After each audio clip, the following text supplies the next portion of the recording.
Welcome back. Again, this is a fairly old magazine, Newsweek magazine. It's from 1997. That's a long time ago. The headline is "The Brain's Last Stand." The human being that you see there is Garry Kasparov, who at the time was the world's reigning chess champion.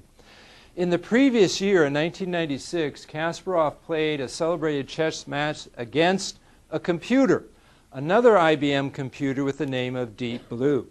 At the time, he won. Garry Kasparov beat Deep Blue fairly handily. And this is the rematch, man versus machine, the rematch, what computers will do next. Well, some of you may know that Garry Kasparov lost. And since that time, so for the last 20 years, the best chess-playing things on planet Earth have been computers.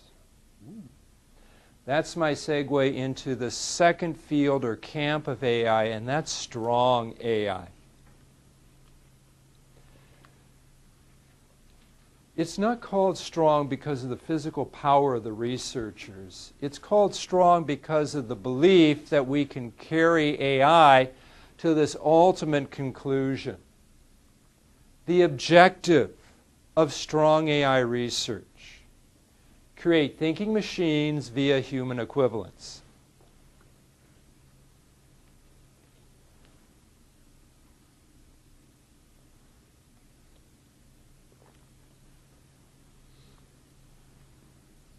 Let's investigate this. I want to break it into two portions: create thinking machines, and then the human equivalence aspect of it. B was mentioning in an article, this is an earlier one, "Advances in Artificial Intelligence Alarm Scientist." This personal robot plugs itself in when it needs a charge. Servant now, master later. And seriously, a number of folks are concerned that artificial intelligence is sort of the uncontrollable monster / elephant in the room. Who is it? Is it Stephen Hawking, who is just really, really upset about where artificial intelligence may be going? Why don't I pay more attention to that? I don't know. There's a couple folks who have quite a name that are just extremely paranoid / upset / worried about where artificial intelligence is heading.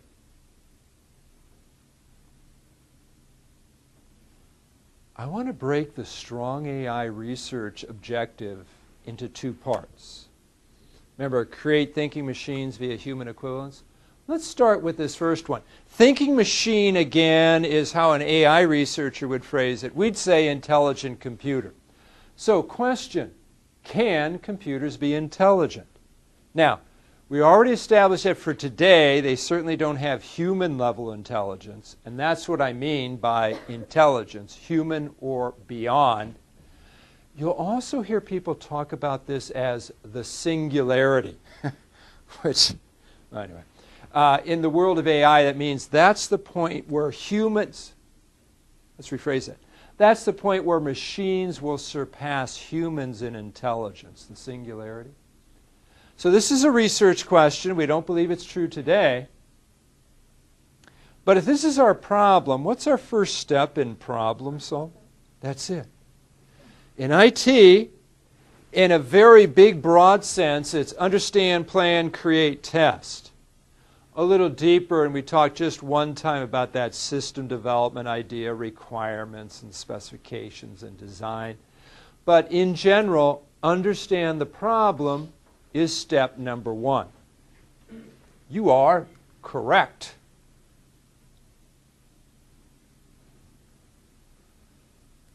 If you're confronted with a research question like, can computers be intelligent? Then the very first thing we have to do is make sure that we understand all of the terms. There's no way to answer the question if we don't know what the terms mean, right? Good. There's a key word in can computers be intelligent? That's it. It's not computers, we know what they are. It's not the transient form of the verb to be, we know what that is. The key word there is intelligent. So, question, what does that mean?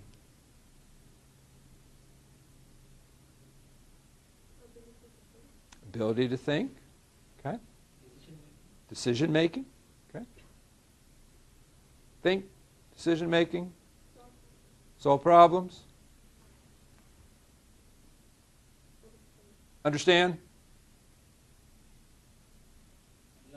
analyze.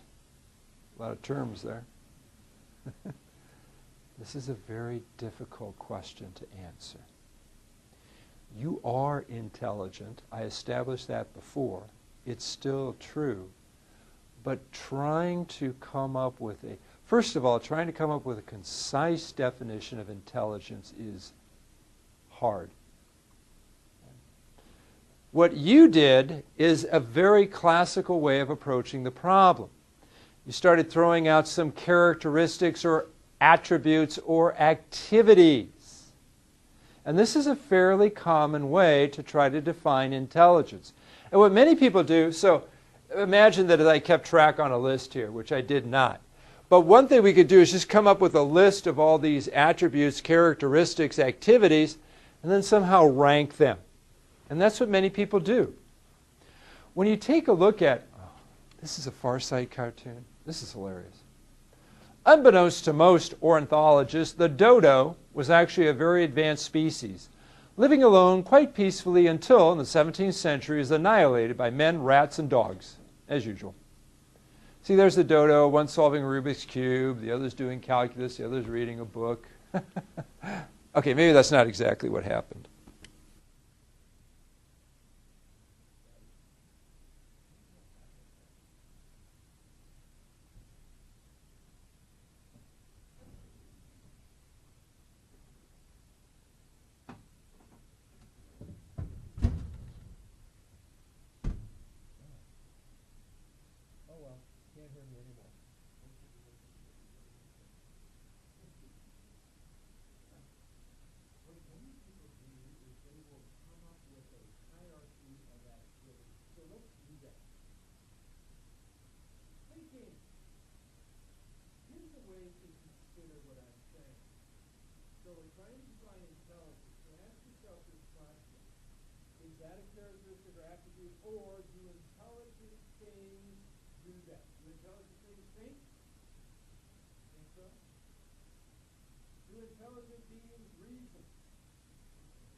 I just got to run and get some batteries. I didn't know. People borrow my batteries. Thanks for allowing me to do that, folks. So, one way that people will define intelligence is just by giving it a hierarchy. There are some high-order attributes of intelligence like thinking, reasoning, understanding, and there are more. There are some mid-order attributes like learning, and there are more. And then there are some low-order attributes of intelligence like a memory and computational ability and more. So question, can computers do these things? See, the nice thing about doing it this way is you kind of have a checklist. And you can just sort of check things off. Well, let's start at the bottom, shall we, of our list. Can computers compute? How well? Better than human beings? Absolutely. No question about it. The processor in your mobile device, in your phone, could likely multiply nearly 1 million numbers together in a second. Can you do that? I can't. Can computers compute? Yes. How well? Extremely well. Much better than people can. Absolutely. Period. Can computers remember things? Yes. How well? Very well. Better than people?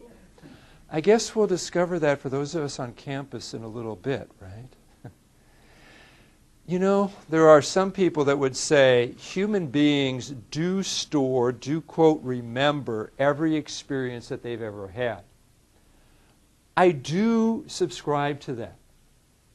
But yet the problem is recall. We can save it. It's oftentimes hard for us to load it again. You bet. So computers do those extremely well. Let's move up the ladder. Low order attributes of intelligence, computers win. End of the story. What about those mid-level things? What about learning? This is a really interesting question. If you've ever wondered why information technologists are enamored with game playing, and I mean strategy games, typically games like chess and checkers and Go and tic-tac-toe, those have been avenues to investigate learning. The reason that we were interested in checkers and chess and similar games is because they were really an avenue to investigate learning. Could a machine learn in a specific circumstance? For example, take chess. The AI approach to playing chess is to get the system to learn. Sometimes people believe incorrectly that the creators of world champion chess playing programs, like the people who created that Deep Blue system 20 years ago that beat Garry Kasparov, sometimes people say, well, they had to be really good chess players. No, not at all, right? None of them was as good as the world champion. So, how do some game playing, how do some chess playing systems work? They actually learn. You give them the rules of the game, and that's just an algorithm, right?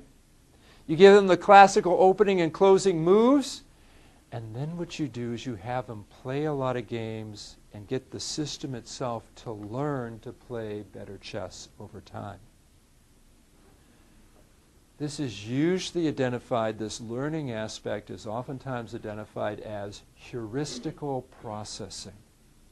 For those of you that are interested, it's pretty fascinating. You can learn about it in our Applied Artificial Intelligence class. That's the 15 class.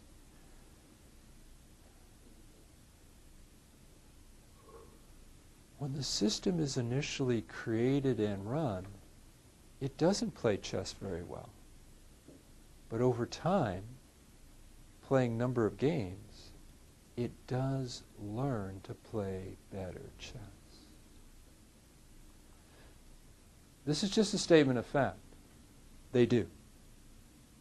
And you see the cartoon there. He's got his foot wrapped around the power cord. At the critical move, the super chess computer went blank, once again proving humanity's superiority over machines.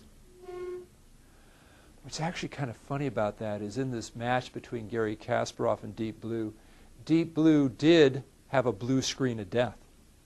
And they had to reboot the machine. Afterwards, Garry Kasparov thought that wasn't fair, right? I mean, if my opponent had a heart attack, I would have won, right?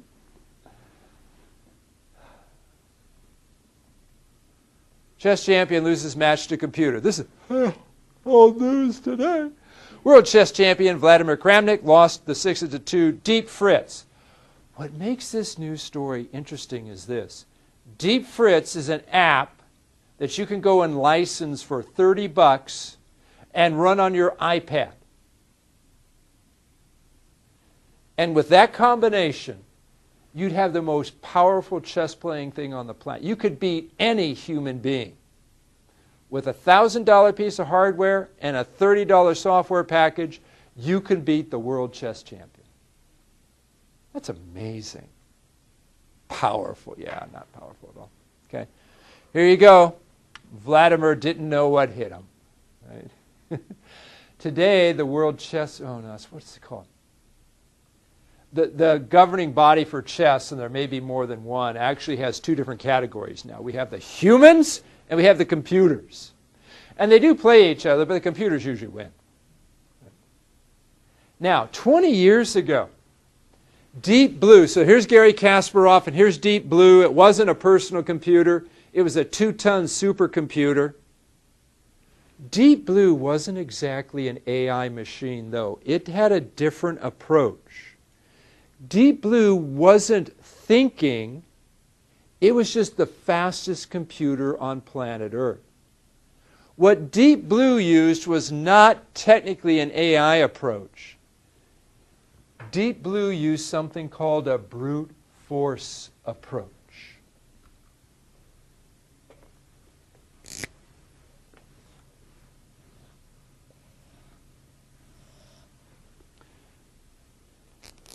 In the United States, this game is called tic-tac-toe. On the continent, it's called noughts and crosses. And it has other names. You've played this, right? There's an X and an O. If you've ever played this game, before you make a move, you think, okay, if I move there, what if my opponent moves here? And what if I move here? Right? You're kind of thinking a couple steps ahead. Okay, if I start here, then what if my opponent goes here? Okay, now if I go there or there or there, that's exactly what Deep Blue did. It didn't think in a normal sense. It was so fast that it could calculate every possible move and counter move 7 levels ahead. And that was just deeper than Garry Kasparov could think about the chessboard. So it wasn't that Deep Blue was thinking strategy in a normal sense. It was just evaluating outcomes. Well, if I move here and he moves there, I move there and he moves there, and doing that, it was so fast, it evaluated hundreds of thousands of moves a second. It just was able to pick them out and win more often than not. Brute force. The computer is claiming its intelligence is real and ours is artificial. Now we're getting somewhere. Now we're getting somewhere. Now, you have your own answer.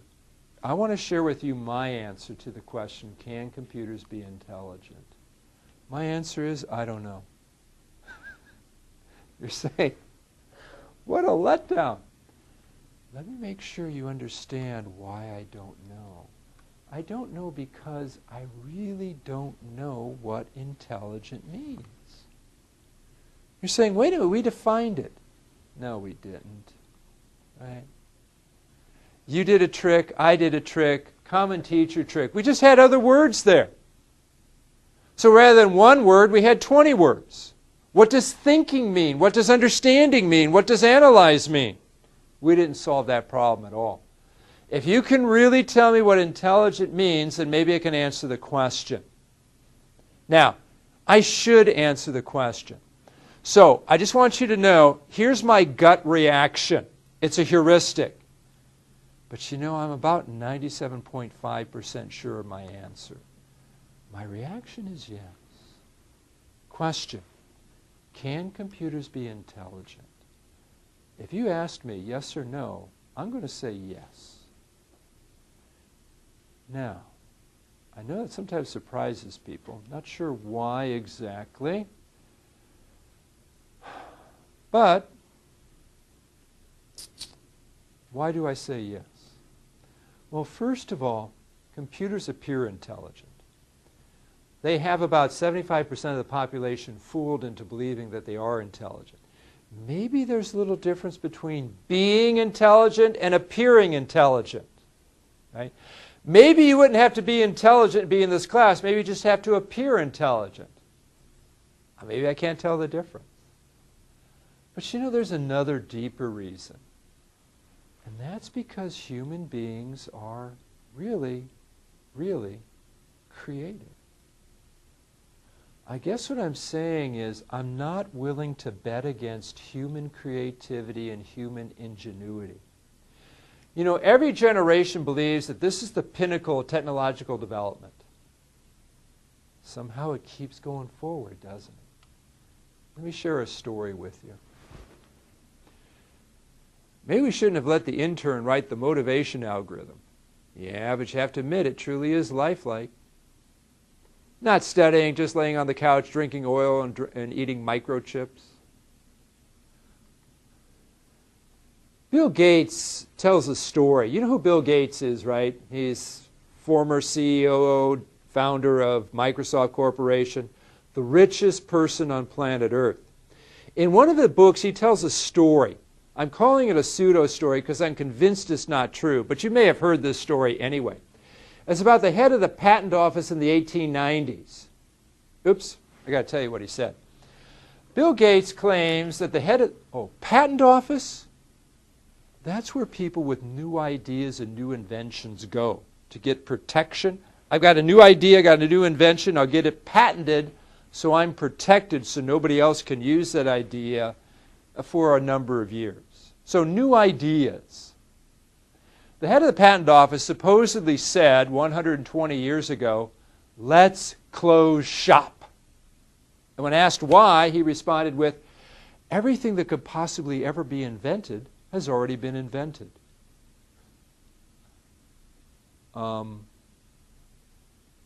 Anything new since the 1890s? Yeah, a few things. Maybe like computers. If you think that the iPod is the pinnacle of technological development, I've got news for you. The answer is no. Again, I'm just not willing to bet against human creativity. Could human beings create an intelligent computer? You know what? I said 97.5%. I'm positive. I'm positive. This is going to happen. Now, sometimes people read too much into that because remember, strong AI actually had two different components to it. He's anti-creationist. He doesn't believe in Bill Gates.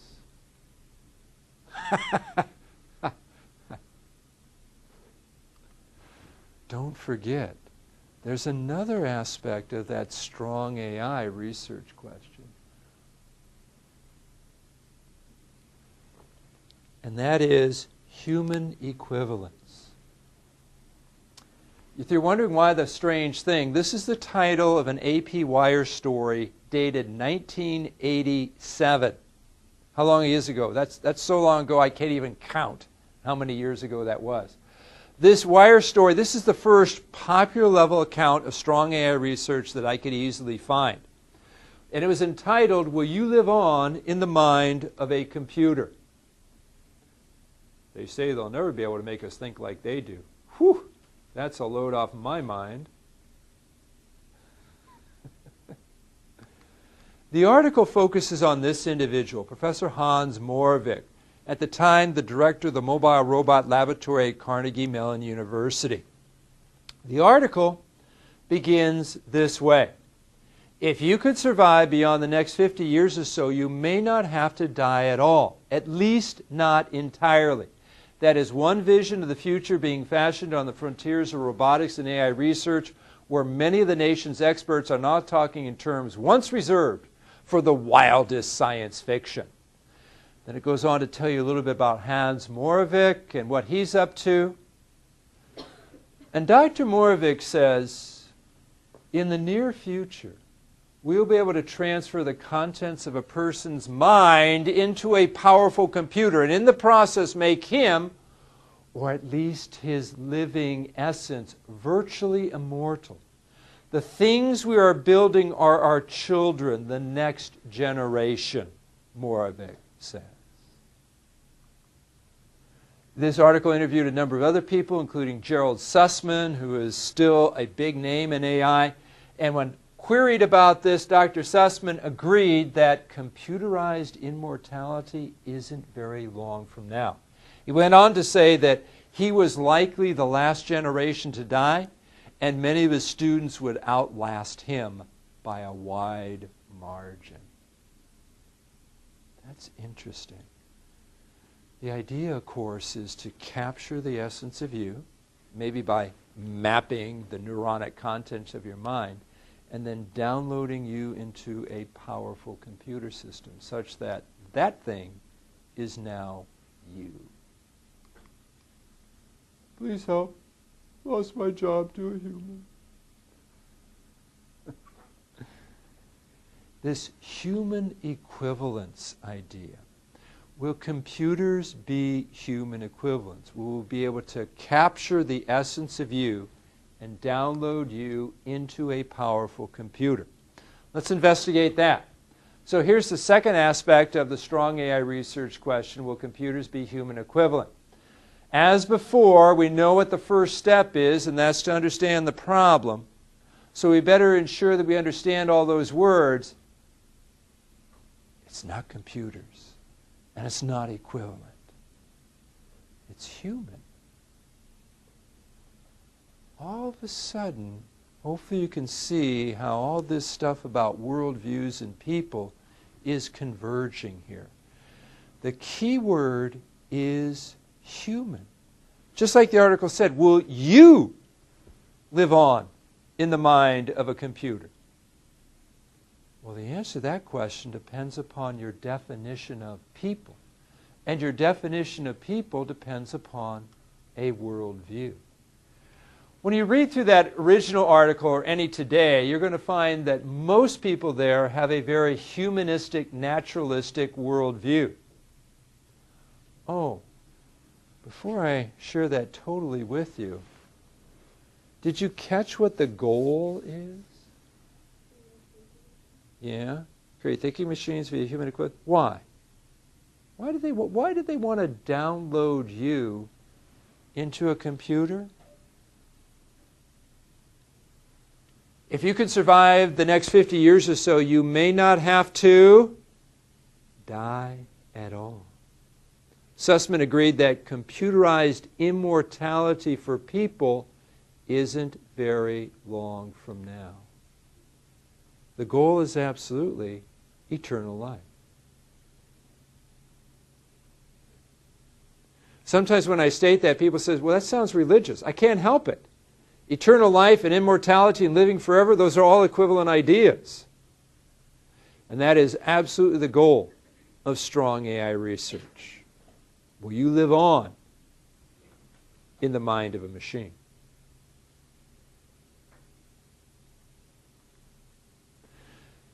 This is what Moravec says. As you lose your natural brain capacity through aging, the computer takes over function by function. And with advances in brain scanning, you may not need any messy surgery. Perhaps we insert an instrument in the corpus callosum. The corpus callosum is that area between the two hemispheres of the brain. And then the machine will teach itself to think like the brain. At the same time, the person's aging, decrepit body is replaced with robot parts. In the long run, there'll be nothing left of the original. Interesting. Interesting. Now, here's where we're going to have radically different answers. Hans Moravec and other strong AI researchers come at this with a particular worldview, and that's a humanistic worldview. I told you before that that elevates human beings, and another thing this worldview indicates is what's the origin? And the origin of human beings is a naturalistic process. Human beings arrived by a natural biological process, evolution. In other words, human beings are only material, they're only body. If that's true, then strong AI research is absolutely possible. If the only thing you are is a collection of neurons up here wired in a certain way, we can recreate that. I'm convinced of that. We've seen the stories already about mapping the brain. Map the genome, it's not that hard. It just takes time. Right? If human beings are material only, we'll be able to recreate a brain in silicon. No problem. Now, this is what Dr. Moravec says. Natural evolution is finished, he says. The human race is no longer procreating, but designing its successors. We owe our existence to organic evolution, but we owe it no loyalty. Yep, that's the worldview. Absolutely. If we switch worldviews, as we approach this from my worldview perspective, I would tell you another thing that separates the Christian worldview from the humanistic worldview is origin. I will tell you that people did not derive naturally. We are not just physical. We were created via an intelligent designer. And not only do we have a material body, but we also have this immaterial aspect, a soul. So, because of that perspective, I'm going to have a different answer. Now, you may certainly have a different answer than me. I'm not expecting you to be clones of me, but I want you to see how the worldview falls in there. My answer is no. Will you live on in the mind of... No. Intelligent computer? That's not a problem. You, as a computer? No. The biblical text is pretty plain. Not only are people created in God's image, possess a solar spirit, but that solar spirit is not material, it's not capturable. It's part of us, but it can't be quantified. The other thing to realize is this.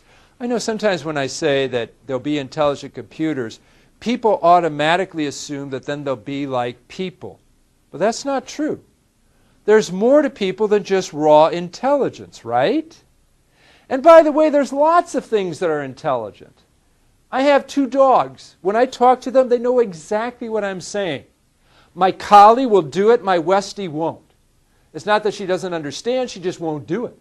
Okay? My wife and daughter have horses, and they can control the horses merely by moving a finger. If they do this, the horse backs up. If they do this, the horse rolls over. Animals are pretty darn intelligent, right? There's more to being a human being than just raw intelligence. See, look at this. So far, I've taught them, let me out and feed me, but I'm still working on get out of my chair. See, it's not just intelligence. Hey, Frank, look at this. Scientists predicted in the future computers will surpass humans in intelligence. In that case, I'm ahead of my time. You know, there's a sad part to this story of strong AI research. What Hans Moravec, what Gerald Sussman, what all strong AI researchers are looking for, what they're striving for, is already freely available. What was the goal again? Eternal life. I want to share this story with you. If you'll indulge me in the last 5 minutes of CSE 505, and for those of you at a distance, CSE 805, I want to share with you the most important topic in this class. Kind of strange that it comes at the very end. And the other thing that might be a little strange is it is only indirectly related to information technology. It has to do with eternal life. I won't do this to you, but sometimes at the end of the class I'll ask students, what will you remember about this class 5 years from now? And because it's before the exam, people will say, oh yeah, I remember everything you said. I remember IT is all about people, computers, hardware, software, people. I remember. No, you won't. 5 years from now, you won't remember anything about this class. That doesn't bother me, because the point of the class is not to make you remember facts. The point of it is to provide you a framework that's going to become automated that you'll just use. Okay? But you see, eternal life is a little longer than 5 years, and a little more important too. When Jesus said, I am the way, the truth, and the life, no one comes to the Father except through me, that's a pretty exclusive statement that he's making there. He's fundamentally saying that eternal life is not through a process, it's not through doing good works, it's through a relationship with an individual. And I'd like to encourage you, and this is what Jesus himself said, and this is that verse that Don Knuth picked. He titled his book 3:16 because of the centrality of this particular message in the biblical text. And I just want to share with you, if you don't understand eternal life, I'd like you to talk to somebody about it. Because eternal life is really a little more important than IT. At the end of the day, at the end of your earthly life, nobody's going to say, gosh, I wish I would have learned more about routing protocols. But where are you going to spend eternity? You might be interested in that. So if you don't know, I would just encourage you to investigate that and maybe find out more. Now that message makes no sense, I understand, unless you have the context. So allow me 90 seconds to share with you the entire history of the universe. You see, in the beginning, God the Father had an idea. That idea was for a physical creation. The pinnacle of the creation was going to be human beings. Human beings decided after they were created they didn't want God to be God, they wanted to be God. They willfully separated themselves from God. Christians call this sin. The first two created human beings, Adam and Eve, said, we don't want to listen to you, God. We're going to set ourselves up as God. That's just the humanistic worldview. Okay? Now, when human beings left this relationship with God, God could have easily said, fine, go to hell. He actually didn't do that. He actually turned to the second person of the Trinity, Christ, and said, I want human beings reconnected. But the only way we can do this is somebody has to live a perfect life that human beings can't do. And then somebody has to pay the penalty by dying for their imperfection. And there is only one person, Jesus Christ, who could actually implement this plan of salvation. And it's already happened. Christians will celebrate this in a couple weeks. It's called Easter. It's already happened. Eternal life is freely available because of this. And you know what? There's nothing you have to do. There's nothing you can do. The only way this happens is when the third person of the Trinity, the Spirit, interacts with a person and draws them back to God. Well, if you don't know, I'd encourage you. Because really, it's a little more important than what happened here in CSC 505, or for you at a distance 805, except for you want to remember this stuff for the exam that's going to happen in just a bit. Okay. I know what your question is now. Is that it? Is it over? Dr. Locklear, may be excused. My brain is full. Yeah, I think so. But really, before I turn this off and I give us a break on campus and we do this exam, let me say thank you. Thanks for being here. I appreciate you being part of CUW's MSIT program. I enjoy this particular class. For those of you at a distance, I enjoy that also. And if the truth were known, and it probably is, your tuition pays my salary. So thank you very much for that. Two things to say. Number one, your tuition is high. Number two, my salary is low. I've never understood that disconnect, but something happens along the way there. Actually, for graduate students, our salary is extremely competitive, and that's because we don't pay our faculty very much at all for doing this. But at the same time, I'm not complaining. I have no desire to teach at a University of Wisconsin school or anyplace else. I chose to be here. Do not feel sorry for me in the least. I'm looking forward to seeing you in future classes. Odds are I may not see you until the very last class. Typically, my domain are the first class and the last class. I think that's where I need to be. And I've got other experts to handle all the important stuff in the middle. So thanks for being here. I appreciate your time and rapt attention.